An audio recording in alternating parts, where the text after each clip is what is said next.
Hello everyone, good evening and Johar. आप सभी का आपके अपने YouTube channel career maker Bundu by Dheeraj sir में स्वागत है। कैसे हैं आप सब? उम्मीद करते हैं आप सब अच्छे होंगे, स्वस्थ होंगे और अपनी पढ़ाई भी कंटिन्यू किए हुए होंगे। तो जिस प्रकार हम लोग देख चुके हैं कि बीते दिनों में जेपीएससी और जेएसएससी जो है अपना एग्ज़ामिनेशन का जो कैलेंडर है उसको पब्लिश कर चुके हैं, यानी कि बहुत जल्द इन लोगों का एग्ज़ाम भी होने को है। जिनका भी एक्सरसाइज का रनिंग वगैरह निकला हुआ है वो लोग खास करके ध्यान दीजिएगा पढ़ाई पे। तो देखिए, अगर हम झारखंड का बात करें जेपीएससी या फिर जेएसएससी में, तो इनका काफ़ी ज़्यादा वेटेज है। जेपीएससी पेपर 2 में तो ओनली झारखंड में, पेपर 1 में भी 10 क्वेश्चन है, तो वहाँ से भी 10 से 15 क्वेश्चन लगभग पूछ ही लिया जाता है। और जेएसएससी की बात करूँ तो पेपर 3 जितने भी होते हैं, चाहे किसी भी प्रकार के एग्जामिनेशन हो, हर पेपर में पेपर 3 होते हैं और उनमें से आपके 40 क्वेश्चन बोला जाता है, लेकिन 40 से 45 क्वेश्चन आपका किससे पूछा जाता है? तो वो आपका पूछा जाता है झारखंड से। इसलिए इस लहजे से हम लोगों को मालूम पड़ता है कि झारखंड हम लोगों के लिए कितना इम्पोर्टेंट हो जाता है। और हम लोग राज्य का एग्ज़ाम दे रहे हैं तो राज्य के बारे में जानना भी हम लोग के लिए आवश्यक होता है। तो आइए आज की क्लास का हम लोग शुरुआत करते हैं। जनजाति के सीरीज़ में आपका स्वागत है। हम लोग आज जनजातियों में गोंड जनजाति के बारे में जानेंगे। अगर आप इस वीडियो में न्यू हैं या फिर आप पहली बार क्लास देख रहे हैं या फिर और अगर वीडियो को नहीं देखे हैं तो आप लोगों से रिक्वेस्ट है, हमले रिक्वेस्ट कि आप लोग वीडियो को ज़रूर देखें। तो आइए आज की क्लास का शुरुआत करते हैं। आपकी आज जनजाति है गोंड। इनका हम लोग परिचय बोले या फिर महत्वपूर्ण बातें बोले, एक ही है। गोंड भारत की दूसरी सर्वाधिक जनसंख्या वाली जनजाति है तथा इनका मूल निवास स्थल मध्य प्रदेश व गोंडवाना क्षेत्र में है। यानी कि देखिए, भारत की सर्वाधिक दूसरी जनसंख्या वाली जनजाति कौन है? तो वो है आपकी गोंड। और इनका मूल निवास स्थान कहाँ पर है? तो एमपी और गोंडवाना क्षेत्र में, ना, मध्य प्रदेश और गोंडवाना क्षेत्र में है। देखिए, ये भारत की दूसरी सर्वाधिक जनसंख्या वाली जनजाति है, लेकिन ये क्या है कि झारखंड में अल्प मात्रा में पाई जाती है। झारखंड में इस जनजाति का मुख्य निवास क्षेत्र गुमला तथा सिमडेगा जिले में है। यानी कि इस जनजाति का जो मुख्य निवास स्थल है वो कहाँ है? गुमला और सिमडेगा में है। इसके अतिरिक्त यह जनजाति रांची, पलामू व कोल्हान में भी निवास करती है।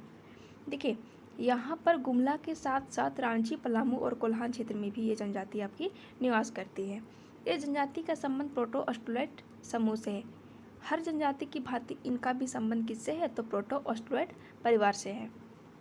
इस जनजाति की भाषा गोंडी है, किंतु ये लोग बोलचाल में सादरी या नागपुरी का प्रयोग करते हैं। देखिए, गोंड की जो अपनी भाषा है ये जनजाति की, वो कौन सी भाषा है? तो वो है आपकी गोंडी। लेकिन ये बोलचाल में किस भाषा का प्रयोग करते हैं? तो ये करते हैं सादरी और नागपुरी भाषा का। अब आइए आगे बढ़ते हैं वीडियो में समाज और संस्कृति से। समाज और संस्कृति। यह जनजाति निम्न 3 वर्गों में विभाजित है।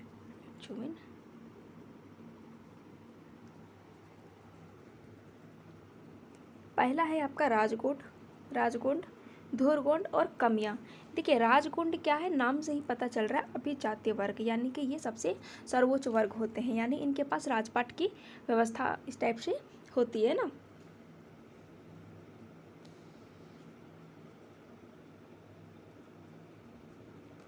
देखिए, इसमें माल गुजार, पटेल और गांव के जमीन के ये मालिक होते हैं ना, इसीलिए इनका नाम है राजगोंड या फिर अभिजातीय वर्ग। और धुरगोंड का मतलब क्या होता है? सामान्य वर्ग। यहाँ पे ये लोग क्या है कि इनके पास खुद का ज़मीन है और ये लोग कृषक भी हैं, यानी कि कृषि कार्य करके अपना जीवन गुजर करते हैं। और कमियां देखा जाए, कमियां का मतलब क्या होता है? कमियां मजदूर होता है ना, आम बोल चाल की भाषा में हम लोग बोलते हैं कि नहीं, कमियां तुम्हारे यहाँ खटेंगे, मतलब कि मजदूरी करना। तो खेतीहर मजदूर, जिनके पास खेती बाड़ी नहीं है, वो क्या करेंगे? वो तो मजदूरी ही करेंगे ना भाई साहब। तो वही है कि यहाँ पे खेतीहर मजदूर, यानी कि जिनके पास खेती करने के लिए भूमि नहीं है वो होते हैं खेतीहर। और ये कैसे हैं? तो खेतीहर मजदूर होते हैं। कौन? कमियां, गोंड।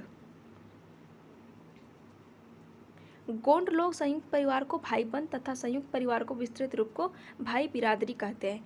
यानी कि देखिए, संयुक्त परिवार जो होता है उनको क्या बोलते हैं? तो भाईबंद, और संयुक्त परिवार के विस्तृत रूप को भाई बिरादरी कहते हैं। देखिए, अगर हम सपोज ये पूर्वज है हमारा, है ना, ये पूर्वज है। यहाँ पे मान के चलिए इनके 3 भाई हैं, तो ये लोग साथ में रहने, तो इनको हम क्या बोलेंगे, भाई बंध। और इनके बेटे के बेटे का बेटा वगैरह लोग भी सब साथ में रहेगा, तो इन्हें हम क्या बोलेंगे, इनको बोलेंगे भाई बिरादरी। यह जनजाति पितृसत्तात्मक व पितृवंशीय है। देखिए, अन्य जनजातियों की भांति इनका भी क्या है, वंश जो है पितृसत्तात्मक है और पितृवंशी है, यानी कि अपने अपने फादर का जो वंश है उन्हें लेकर के ये आगे बढ़ेंगे। इस जनजाति में युवा गृह को घोटुल या फिर गोटुल कहा जाता है। देखिए, जिस जनजाति में युवा गृह और वधु मूल्य नहीं है उनकी कोई बात नहीं, लेकिन जिस जनजाति में आपकी युवा गृह और वधु मूल्य अगर बुक में मेंशन है तो उनको 110% आपको रट्टा मारनी ही मारनी है। और ये 110% ये इंपॉर्टेंट हो जाती है, क्योंकि एग्जामिनर किसी भी तरीके से क्वेश्चन को घुमा सकता है। स्टार पॉइंट है, मतलब कि ये एग्जामिनेशन में पूछा भी जा चुका है। इनकी हम लोग धार्मिक आर्थिक व्यवस्था देखते हैं ना।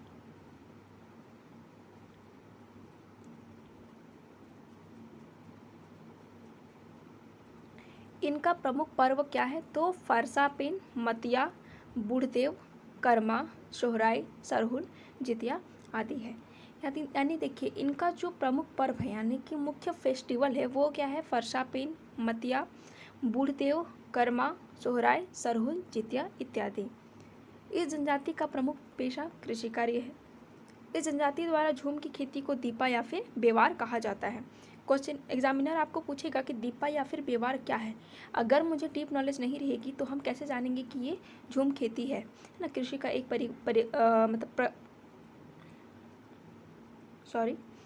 कृषि का एक प्रकार है ना, जो झूम खेती को ये लोग क्या कहते हैं, दीपा या फिर बेवार कहा जाता है। अब देखेंगे हम लोग धार्मिक व्यवस्था। इनके प्रमुख देवता ठाकुर देव है ना, अन्य नाम क्या है, बूढ़ा देव और ठाकुर देई है। ठाकुर देव सूर्य के तथा ठाकुर देई धरती के प्रतीक है। ये लोगों का प्रमुख देवता कौन कौन है, तो वो है ठाकुर देव, जिनका अन्य नाम क्या है, तो बूढ़ा देव और ठाकुर देई। ठाकुर देव के साथ साथ ठाकुर देई भी हैं। ठाकुर देव किनके प्रतीक है, तो ये हैं सूर्य का, भगवान सूर्य, और ठाकुर देई तो ये धरती माता का प्रतीक होते हैं। गोंड जनजाति में प्रत्येक गोत्र द्वारा परशापन नामक कुल देवता की पूजा की जाती है। कुल देवता की पूजा करने वाले व्यक्ति को फरदंग कहते हैं। यहाँ पर जितनी भी गोत्र होती है ना गोंड जनजाति में, जैसा कि हम सभी को पता है कि जनजाति में क्या है कि सम गोत्रीय विवाह निषिद्ध है, यानी कि आप एक ही गोत्र में विवाह नहीं कर सकते हैं। यहाँ पे हर गोत्र के साथ साथ अलग अलग देवी देवताओं की भी यहाँ पे पूजा की जाती है। और प्रत्येक गोत्र द्वारा क्या पूजा किया जाता है, तो वो परशापन नामक कुल देवता की पूजा की जाती है। और जो कुल देवता का जो पूजा करते हैं उन्हें क्या कहा जाता है, तो उन्हें कहा जाता है फरदंग। इस जनजाति में पुजारी को बैगा कहा जाता है तथा इसके सहायक को मती कहा जाता है। बैगा हम लोग एक जनजाति भी पढ़ चुके हैं, लेकिन यह क्या है कि धार्मिक प्रधान भी है या फिर पुजारी भी हैं, जिन्हें क्या कहा जाता है, तो बैगा। और इनके सहायक को क्या कहा जाएगा, तो इनके सहायक को बोला जाएगा मती। इस जनजाति में शवों को दफनाने के स्थान को मसना के नाम से भी जाना जाता है। ठीक है, इस जनजाति का दाह संस्कार जो है वो किस प्रकार का है, तो दफनाने की प्रक्रिया है। यहाँ पे जलाने की कोई जो दाह संस्कार जो होता है वो जलाद की जो होता है वो चीज़ नहीं है। यहाँ पर क्या है कि ये शवों का अंतिम संस्कार कैसे करते हैं, तो दफना करके कहते हैं। उस स्थान का नाम क्या है, तो मसना नाम है। तो ये रही आपकी गोंड जनजाति। देखिए, ये जो जनजाति है ना वो काफ़ी छोटी है और इम्पोर्टेंट इस लिहाज से भी हो जाती है क्योंकि ये भारत की दूसरी सर्वाधिक जनसंख्या वाली जनजाति है, लेकिन झारखंड में ये कम मात्रा में पाई जाती है। तो ये रही आपकी गोंड जनजाति। और जिस जनजाति के बारे में मैं बात कर रही हूँ, अगर उनका युवा गृह है तो उन युवा गृह को हम लोगों को रटा मार ही लेनी है। ये हर एक पॉइंट ऑफ व्यू से इम्पोर्टेंट होता है। तो ये हो गई आपकी गोंड की क्लास। देखिए, अभी बहुत जल्द झारखंड में पंचपरगनिया संपूर्ण परीक्षा मित्र पंचपरगनिया संपूर्ण गाइड पेपर 2 बुक बहुत जल्दी मार्केट में अवेलेबल हो जाएगी ना। इनमें आपको क्या क्या मिलेगी, इनमें आपके theory, chapter wise MCQs, PYQs और वन लाइनर क्वेश्चन भी देखने को मिल जाएगी, जो कि ये टारगेट किया हुआ है कि सबको, जितने भी झारखंड में एग्जामिनेशन होने वाली है, चाहे वो आपको उत्पाद सिपाही हो, झारखंड पुलिस हो, क्षेत्रीय कार्यकर्ता, एलडीसी, वनरक्षी या फिर जेटेड पीटी प्लस मेंस की एग्जामिनेशन हो, तो ये बुक जो है आपका क्या होने वाला है, वन स्टॉप सॉल्यूशन होने वाला है।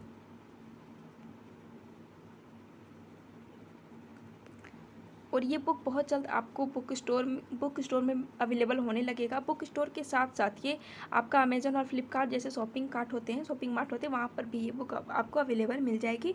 आप इसे घर बैठे भी ऑर्डर करवा सकते हैं। तो उम्मीद करती हूँ आपको वीडियो यहाँ तक पसंद आया होगा। आप लोग वीडियो को ज़्यादा से ज़्यादा लाइक कीजिए, शेयर कीजिए, सब्सक्राइब कीजिए और कमेंट सेक्शन में कमेंट भी कीजिए कि आप लोगों को क्लास कैसी लग रही है। और आप लोग टेलीग्राम चैनल से भी ज़रूर जुड़े, वहाँ पर आप लोगों को वीडियो से रिलेटेड नोटिफिकेशन के साथ साथ अगर कोई दिवस है तो उसके बारे में अच्छे से डिटेल जानकारी के साथ साथ आपको नेशनल इंटरनेशनल जेज करेंट का भी कुछ बेनिफिशियल आपको चीज़ वहाँ पे अपलोड की जाती है। इसीलिए आप लोग टेलीग्राम चैनल को ज़रूर ज्वाइन कर लें। तो आज के लिए बस इतना ही, फिर मिलेंगे हम आपसे एक नए वीडियो के साथ, एक नई टॉपिक के साथ। आज के लिए बस इतना ही। यहाँ तक वीडियो देखने के लिए आप लोगों का बहुत बहुत धन्यवाद। आज के लिए बस इतना ही। आप सभी को शुभ रात्रि।